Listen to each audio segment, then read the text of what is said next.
نماز کی شرطوں کے حوالے سے ہم نے آخری نشست میں کچھ سمجھنے کی کوشش کی تھی۔ یہ جو نماز کی شرطیں ہیں جن کا نماز سے پہلے پایا جانا بہت ضروری ہے، ان میں سب سے پہلے تھا طہارت کے حوالے سے کہ ہمارے جسم کا پاک ہونا، کپڑوں کا پاک ہونا، جس جگہ ہم نماز پڑھ رہے ہیں اس جگہ کا پاک ہونا، اور شرمگاہ کا ڈھانپا ہوا ہونا۔ اس کے بعد چند ایک چیزیں بہت اہم ہیں، قبلے کی طرف چہرہ ہونا، نماز کا وقت ہونا۔ اب وہ چیزیں جو نماز کے اندر ضروری ہیں، جن کے بغیر نماز نہیں ہوتی، یا جو نماز کے فرائض ہیں، جو نماز کے فرائض ہیں، یعنی اگر یہ نہ پائے جائیں تو پھر نماز نہیں ہوگی۔ ان میں علماء کرام نے لکھا کہ سب سے پہلا جو نماز کی شرطوں میں سے حقیقتاً ہے وہ ہے تکبیر تحریمہ۔ تکبیر تحریمہ۔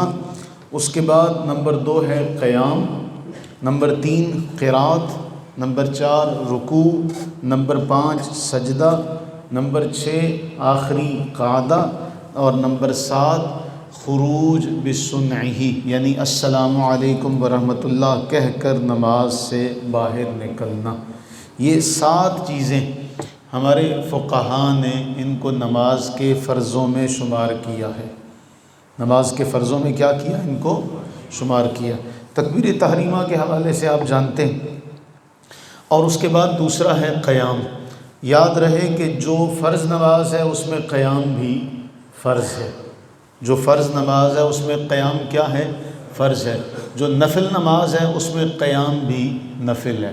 اسی لیے ہمارے عرف میں جب نفل بیٹھ کر پڑھے جاتے ہیں تو اس پر کوئی بھی معاملہ نہیں ہوتا، کیونکہ نفل میں قیام کیا ہے؟ نفل ہے۔ فرض میں قیام کیا ہے؟ فرض ہے۔ یعنی اگر ایک انسان ٹھیک ہو، قیام کر سکتا ہو، اور وہ بیٹھ کر اللہ اکبر کہے گا تو ہمارے فقہاء نے لکھا کہ اس کی نماز شروع ہی نہیں ہوگی۔ تو جو فرض نماز ہے اس کے لیے قیام کیا ہے؟ فرض ہے۔ جو نفل نماز ہے اس کے لیے قیام بھی نفل ہے۔ لیکن اس میں یہ بات ذہن میں رہے کہ اگر کوئی آدمی بغیر عذر کے نفل بیٹھ کر پڑھ رہا ہے تو آدھا ثواب ملے گا۔ اس لیے نفل جو ہے وہ عذر کے بغیر، یعنی انسان تھکا ہوا ہو تو ایک الگ معاملہ، لیکن اس کو نفل جو ہے وہ کھڑے ہو کر پڑھنے چاہیے۔ ہمارے ہاں معمول یہ ہے کہ ہمارے ہاں مغرب کے نفل ہوں یا عشاء کے نفل ہوں وہ بیٹھ کر پڑھے جاتے ہیں، لیکن یہ بات جو ہے وہ اکثر جانتے نہیں۔ اگر جانتے ہوں تو شاید پھر یہ ایسا نہ کیا جائے۔ ایک تو مسئلہ یہ ہے کہ اس میں قیام ضروری نہیں ہے، وہ بیٹھ کر پڑھے جا سکتے ہیں، بغیر عذر کے بھی بیٹھ کے پڑھے جا سکتے ہیں۔ نفل بغیر عذر کے بھی بیٹھ کے پڑھے جا سکتے ہیں، لیکن ثواب آدھا ملے گا۔ رسول اللہ صلی اللہ علیہ وآلہ وسلم نے اس طرح فرمایا، تو آپ علیہ الصلوۃ والتسلیم بیٹھ کر نماز پڑھ رہے تھے، تو ایک صحابی حاضر خدمت ہوئے، اور انہوں نے جب یہ دیکھا کہ آپ بیٹھ کر نماز پڑھ رہے ہیں تو آپ کی پیشانی اقدس پر ہاتھ رکھا۔ آپ علیہ الصلوۃ والتسلیم نے نماز کے بعد پوچھا کہ کیا معاملہ ہے؟ تو عرض کرنے لگے، جی آپ علیہ الصلوۃ والتسلیم نے خود فرمایا ہے کہ اگر بیٹھ کے پڑھو تو ثواب آدھا ہے، تو میں یہ دیکھ رہا تھا کہیں کوئی بیماری کو بخار وغیرہ تو نہیں۔ فرمایا میں بیٹھ کر بھی پڑھوں تو مجھے پورا ثواب ملتا ہے، تم بیٹھ کر پڑھو تو تمہیں آدھا ملتا ہے، میں بیٹھ کر بھی پڑھوں تو مجھے پورا ملتا ہے۔ تو ہم اگر بیٹھ کر پڑھتے تو ہمیں ثواب ہے، تو ہم اتنا ثواب تو ہم نے کمایا ہی نہیں ہے کہ ہم بلا وجہ بیٹھ کر پڑھتے رہیں۔ اللہ تعالیٰ سے توفیق مانگیں کہ اللہ تعالیٰ ہمیں قیام کرنے کی توفیق عطا فرمائے۔ ہاں اگر کوئی بندہ عذر کی وجہ سے فرض میں اس کے لیے قیام معاف ہو جاتا ہے، لیکن اگر وہ کھڑے ہو کر، جس طرح بعض خواتین ہیں وہ کھڑے ہو کر اللہ اکبر کہتی ہیں، رکعت پہلی جتنا بھی کھڑے ہو پڑھ لیتی ہے، اس کے بعد باقی نماز بیٹھ کر پڑھتی ہیں، اگر تو عذر کی وجہ سے کوئی ایسا فرض نماز میں کرتا ہے تب تو جائز ہے۔ لیکن اگر بغیر عذر وہ کھڑے ہو کر تکبیر تحریمہ کہہ کے اس نے قیام کیا اور پھر بغیر عذر کے وہ بیٹھ کے نماز پڑھ رہا ہے، تو پھر اس کو اس طرح کرنے سے گریز کرنا چاہیے کہ یہ نماز کے منافی ایک عمل ہے۔ اس کے لیے قیام کیا تھا؟ فرض تھا اور بغیر کسی عذر کے وہ بیٹھ کر نماز پڑھ رہا ہے تو یہ معاملہ اس کے لیے درست نہیں ہے۔ اسی طرح ایک معاملہ اور ہے، امام اللہ اکبر کہتا ہے تکبیر تحریمہ کے لیے، امام کے اپنے ہر جگہ پر اپنا اپنا ایک معاملہ طریقہ کار ہوتا ہے۔ بعض بڑا لفظ جلالت کو بڑا لمبا کر کے کہتے ہیں، مقتدی اقتداء میں رہے گا اگر امام کے اللہ اکبر کہنے سے پہلے، امام کے اللہ اکبر کہنے سے پہلے اگر مقتدی نے اللہ اکبر کہہ کے ہاتھ باندھ لیے یا اللہ اکبر کہہ دیا تو وہ اقتداء میں نہیں آیا۔ عموماً ایسا ہوتا ہے کہ امام ابھی اس نے ہاتھ اٹھائے نہیں ہوتے تو پیچھے والے نے ہاتھ باندھ بھی لیے ہوتے، جیسے سلام کے وقت ہوتا ہے کہ امام نے ابھی ایک طرف سلام پھیرا ہوتا، دوسری طرف ہی نمازیوں نے پھیر لیا ہوتا۔ یہ ایک معاملہ ہمارے ہاں تو نمازیں تو جھٹکے کے طور پہ پڑھی جاتی ہے نا، وہ امام رکوع سے کھڑا ہوتا ہے تو سجدے میں بھی پہنچ جاتے ہیں۔ جو نئے بیچارے آئے ہوتے ہیں نا، ہمارے ہاں تو خاص طور پہ ایسا معاملہ مغالطہ لگ جاتا ہے، کیونکہ حمدن کثیرن طیبا مبارکن فی، جنہوں نے پڑھنی ان کو تو پتہ ہے کہ ہم نے یہاں یہ دعا پڑھنی ہے، تو وہ تو سجدے رکوع کے بعد کھڑے رہتے ہیں، تو جو نو وارد ہوتے ہیں وہ سجدے میں پہنچ جاتے ہیں۔ اسی طرح سجدے کے درمیان، دونوں سجدوں کے درمیان ہم پڑھتے ہیں اللہم اغفر لی ورحمنی وعافنی واہدنی ورزقنی وجبرنی، وہ دوسرے سجدے میں بھی پہنچ جاتے ہیں۔ تو یہ جو ہے اقتداء کے لیے کافی نہیں، اقتداء کرنے والا ہمیشہ پیچھے پیچھے رہے گا، تو جب ابتداء سے نماز میں داخل نہیں ہوا تو اس کی نماز ہی نہیں ہوگی۔ یہ چیزوں کا خیال جو ہے وہ رکھنا چاہیے۔ اب ان سارے باتوں میں ایک سب سے اہم ترین بات یہ تھی کہ یہ چیزیں فرض ہیں۔ یہ چیزیں کیا ہیں؟ فرض ہیں۔ تکبیر تحریمہ نمبر 1، نمبر 2 قیام، نمبر 3 قرات، نمبر 4 رکوع، نمبر 5 سجدہ، نمبر 6 آخری قعدہ، نمبر 7 سلام کہہ کر نماز سے باہر نکلنا۔ یہ نماز کے فرائض ہیں۔ اس کے علاوہ کچھ چیزیں ایسی ہیں جو بہت ہی اہم ہیں، جن کا ہو سکتا ہے ہم خیال نہ رکھتے ہوں یا ہم سستی سے کام لیتے ہوں۔ سنن ابو داؤد کی یہ حدیث ہے، اور اہل حدیثوں کے بہت بڑے بزرگ گزرے، شیخ زبیر علی زئی اللہ تعالیٰ ان کی قبر پر رحمت نازل فرمائے۔ ہمارے یہاں تو تعصب یہ ہے کہ ہم کسی بزرگ کے لیے دعائیہ کلمات کہتے ہیں تو ہمیں فوراً کہتے ہیں جی یہ سنیت سے ہی خارج ہو گیا۔ یہ بھی ہمارے ہاں تعصب کی انتہا ہے، کیا کریں ہم، اس کا بھی کوئی علاج نہیں ہے۔ سنن ابو داؤد کی حدیث ہے 638 نمبر۔ اب حضرت ابو ہریرہ رضی اللہ تعالیٰ عنہ بیان فرماتے ہیں، اور حدیث ان کانوں سے سننے کے ساتھ ساتھ یہاں سے سننے کی ضرورت ہے۔ ہم نے سنا تو الحمدللہ بہت کچھ ہے، لیکن صرف سنا ہے اور سن کے عمل نہ کرنا یہ اہل کتاب کا عمل ہے، یہ اہل کتاب کا وتیرہ ہے کہ وہ کہا کرتے تھے سمعنا وعصینا، ہم نے سن تو لیا پر ہم نے ماننا نہیں۔ ہم اہل ایمان کا شیوا یہ ہے سمعنا واطعنا، ہم نے سنا اور ہم نے اطاعت کی۔ اس کو سننے، دل کے کانوں سے اس کو سنیے گا۔ ابو ہریرہ رضی اللہ تعالیٰ فرماتے ہیں بینما رجل یصلی مسبلا ازارہ، ہم میں ایک شخص ایسا تھا جو نماز پڑھ رہا تھا اور اس کا ازار اس کے ٹخنوں سے نیچے تھا، بڑی توجہ کے ساتھ اس کا ازار اس کے ٹخنوں سے نیچے تھا۔ اذ قال له رسول اللہ صلی اللہ علیہ وسلم اذهب فتوضا، تو رسول اللہ صلی اللہ علیہ وآلہ وسلم نے اسے فرمایا جا کے دوبارہ وضو کر۔ وہ نماز پڑھ چکا تھا، فرمایا جا کے دوبارہ وضو کر۔ فذهب فتوضا، وہ گیا اس نے وضو کیا۔ ثم جاء، اس نے آ کے اپنی پھر نماز پڑھی۔ فرمایا اذهب فتوضا، جا کے وضو کر کے دوبارہ آ۔ وہ دوبارہ وضو کر کے آیا۔ اب دوبارہ اللہ کے نبی علیہ السلام نے فرمایا جاؤ جا کے وضو کرو۔ اب جب وہ آیا تو اس نے آ کے کہا، عرض کی یا رسول اللہ ما لک امرتہ ان یتوضا، جس طرح آپ نے مجھے فرمایا میں نے اس طرح کر لیا، اب مجھے بتائیے، سکھائیے کہ کہاں میں غلطی کر رہا ہوں۔ اللہ کے نبی علیہ الصلوۃ والتسلیم نے فرمایا انہ کان یصلی وَهُوَ مُسْبِلٌ إِزَارَهُ وَإِنَّ اللَّهَ تَعَالَى لَا يَقْبَلُ صَلَاةَ رَجُلٍ مُسْبِلٍ إِزَارَهُ کہ یہ جو نماز پڑھ رہا تھا نا تو اس کا ازار اس کے ٹخنوں سے نیچے تھا، اور اللہ تعالیٰ اس شخص کی نماز قبول نہیں کرتا جس کا ازار اس کے ٹخنوں سے نیچے ہو۔ اللہ تعالیٰ اس شخص کی نماز قبول نہیں کرتا۔ یعنی آپ نے اسے وضو کرنے کا حکم دیا، پھر آپ خاموش رہے، 3 بار آپ اسے وضو کرنے کا حکم دے رہے ہیں، اور پھر آپ اس کی وجہ بیان کر رہے ہیں کہ جس کا ازار جس کا تہبند اس کے ٹخنوں سے نیچے ہو، اللہ اس کی نماز قبول۔ اس حدیث پر محدثین پتہ کیا بحث کرتے ہیں؟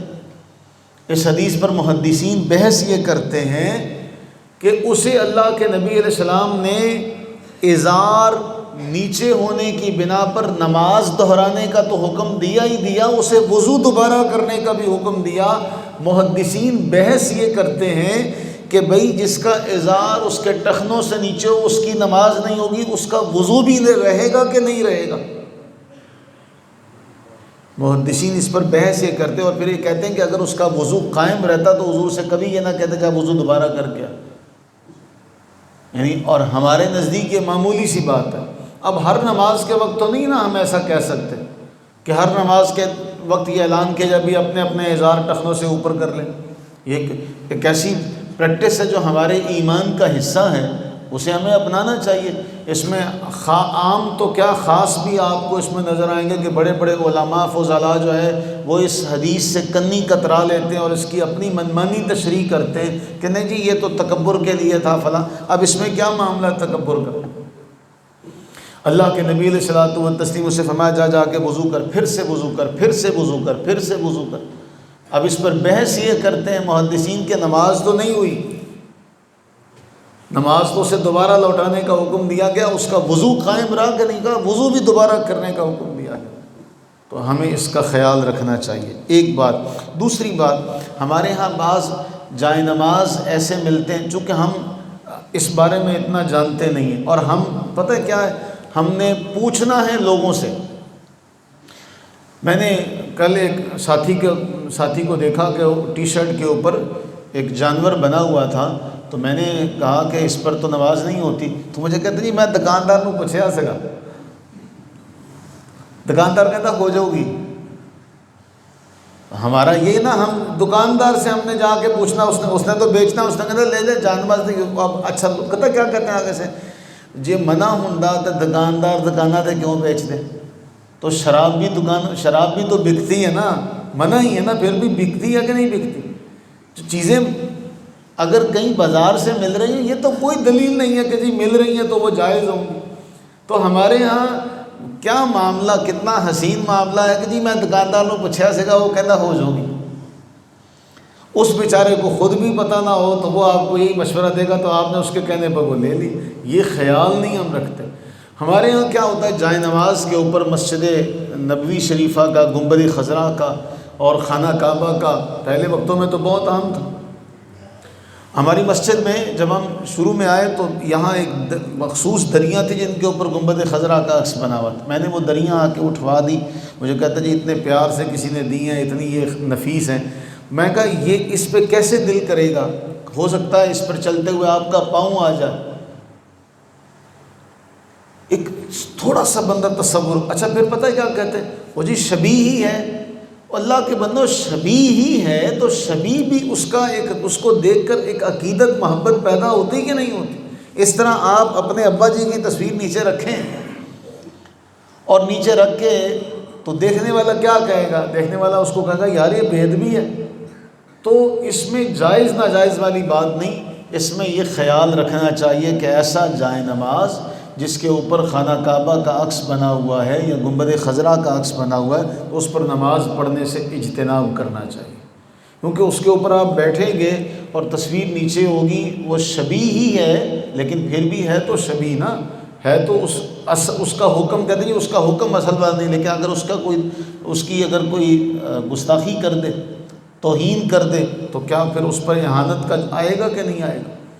تو اس لیے اس سے خیال رکھنا چاہیے کہ یہ فقہا فرماتے ہیں کہ اس سے بچنا بہتر ہے۔ تو اگر کہیں دکان پر مل رہا ہے تو وہ ملنا کوئی دلیل تو نہیں ہے کہ ابھی دکان سے مل رہا ہے۔ پھر اسی طرح میں نے چونکہ نماز کے فرائض آپ کے سامنے ذکر کیے، اور ایک بڑی اہم روایت ہے صحیح بخاری کی، حضرت سیدنا ابو ہریرہ رضی اللہ عنہ فرماتے ہیں کہ ایک شخص مسجد میں داخل ہوا اور رسول اللہ صلی اللہ علیہ وآلہ وبارک وسلم ایک جگہ بیٹھے ہوئے تھے۔ اس نے آ کے نماز ادا کی اور پھر حضور کے پاس آیا، اس نے آ کے سلام عرض کیا۔ اللہ کے نبی علیہ السلام نے فرمایا وعلیک السلام، لیکن اس کے ساتھ ساتھ آپ نے فرمایا جاؤ جا کے نماز دوبارہ لوٹاؤ۔ وہ نماز پڑھ کر سلام کرنے آیا تھا، آپ نے سلام کا جواب دیا اور اسے کہا ارجع فصلی فإنک لم تصلی، جاؤ جا کے نماز دوبارہ پڑھو، تم نے نماز نہیں پڑھی، حالانکہ وہ نماز پڑھ کے آیا تھا۔ اب حضرت ابو ہریرہ فرماتے ہیں فرجع، وہ لوٹا، نماز پڑھی، نماز پڑھ کے دوبارہ آیا تو حضور نے دوبارہ فرمایا جاؤ جا کے دوبارہ نماز پڑھو۔ پھر اس کے ساتھ وہی 3 بار یہ معاملہ پیش آیا۔ اب اس کے بعد وہ اللہ کے نبی علیہ السلام کے پاس حاضر ہوا، عرض کی جی مجھے نماز سکھا ہی دیں، تعلیم دے دیں تاکہ میں کہاں غلطی کر رہا ہوں مجھے پتہ چل جائے۔ حضور سرور عالم صلی اللہ علیہ وسلم نے فرمایا اب یہ نماز کا جو طریقہ ہے اس کو ذہن میں رکھیے گا، اذا قمت الی الصلاۃ، جب تم نماز کے لیے کھڑے ہو، نماز کا ارادہ کرو، فاسبغ الوضوء، صحیح طرح سے وضو کرو۔ اس میں ہم نے پڑھ لیا کہ اگر پاؤں کی ایڑیاں پیچھے سے خشک رہ جائیں گی تو اللہ کے نبی علیہ السلام نے کیا فرمایا، اس کے لیے ہلاکت ہے، ویل للاعقاب من النار، اس کے لیے بربادی، جس کی ایڑیاں خشک رہ جائیں اس کے لیے ہلاکت ہے۔ فرمایا جب نماز کے لیے کھڑے ہونے لگو تو پہلے اچھی طرح سے وضو کرو، نمبر 1۔ ثم استقبل القبلہ، پھر استقبال قبلہ، استقبال قبلہ۔ میں ایک بات، یہ جو ہمارے ہاں کونوں میں کھڑے ہوتے ہیں نا، تو کونے میں جگہ جو ہے وہ آڑی ہے، تو وہ دیوار کی طرف ان کا رخ ہو جاتا ہے، قبلے کی طرف نہیں رہتا۔ کبھی آپ غور کیجئے گا، جو کونے میں کھڑے ہوتے ہیں تو وہ دیوار کی سائڈ پہ کھڑے ہو کے ان کا رخ قبلے کی طرف نہیں رہتا۔ تو اس سے تھوڑا سا احتیاط کرنی چاہیے کہ کہیں ہمارا رخ جو ہے وہ قبلے کی طرف ہی ہے، کہیں ہم اس سائڈ پر تو نہیں ہے۔ یہ ایک بڑی اہم ذہن میں رکھنے والی بات ہے۔ ثم اقرأ بما تیسر معک من القرآن، پھر تکبیر کہنے کے بعد جو تمہیں قرآن یاد ہے آسانی سے وہ پڑھو۔ تکبیر تحریمہ بھی اس میں آ گئی، استقبال قبلہ بھی اس میں آ گیا، تکبیر تحریمہ بھی آ گئی، قیام بھی اور قرات بھی اس میں آ گئی۔ پھر فرمایا ثم ارکع حتی تطمئن راکعا، قرات کے بعد کیا کرو، رکوع کرو یہاں تک کہ اطمینان کے ساتھ رکوع کرو۔ ثم ارفع حتی تستوی قائما، پھر رکوع سے کھڑے ہو یہاں تک کہ اطمینان کے ساتھ کھڑے ہو جاؤ۔ ثم اسجد، اس کے بعد سجدہ کرو یہاں تک کہ سجدے میں اطمینان کے ساتھ پہنچ جاؤ۔ پھر کیا کرو، سجدے سے سر اٹھاؤ یہاں تک کہ اطمینان کے ساتھ اپنی جگہ پر پہنچ جاؤ۔ پھر دوبارہ سجدہ کرو یہاں تک کہ سجدے میں پہنچ جاؤ، پھر دوبارہ اٹھو، یوں اپنی نماز مکمل کرو۔ اس میں قیام کا بھی حکم دیا گیا، قرات کا بھی حکم دیا گیا، رکوع کا بھی حکم دیا گیا، رکوع سے سر اٹھانے کا حکم دیا گیا، سجدے کا حکم دیا گیا، سجدے سے سر اٹھانے کا حکم دیا گیا۔ ان ساری جگہوں پر ہمارے ہاں بعض لوگ کرتے ہیں، رکوع میں گئے اور رکوع سے تھوڑا سا سر اوپر کیا، ساتھ ہی سجدے میں چلے گئے۔ اسی طرح پہلے سجدے سے سر اٹھایا، ہاتھ نہیں اٹھائے، دوبارہ سجدے میں چلے گئے۔ اب اس سے نہ رکوع کامل ہوا، نہ رکوع کے بعد جو قومہ ہوتا ہے وہ ہوا، نہ جلسہ کامل ہوا، تو اس سے سجدہ سہو بھی لازم آ گیا، نماز ہی کامل نہیں ہوئی۔ کیوں؟ اللہ کے نبی سرور عالم صلی اللہ علیہ وسلم کی حدیث ہے سنن ابو داؤد کے اندر، فرمایا لا تجزئ صلاۃ الرجل حتی یقیم ظہرہ فی الرکوع والسجود، آدمی کی نماز ہی نہیں ہے جب تک وہ رکوع میں اپنی کمر کو اور سجدے میں اپنی کمر کو سیدھا نہ کرے۔ یہ سارے کے سارے معاملات ہیں۔ اللہ تعالیٰ سے دعا فرمائیں اللہ تعالیٰ اپنی رحمت کا صدقہ ہمیں نماز کے حوالے سے ان سارے امور کا خیال رکھنے کی توفیق عطا فرمائے، آمین ثم آمین۔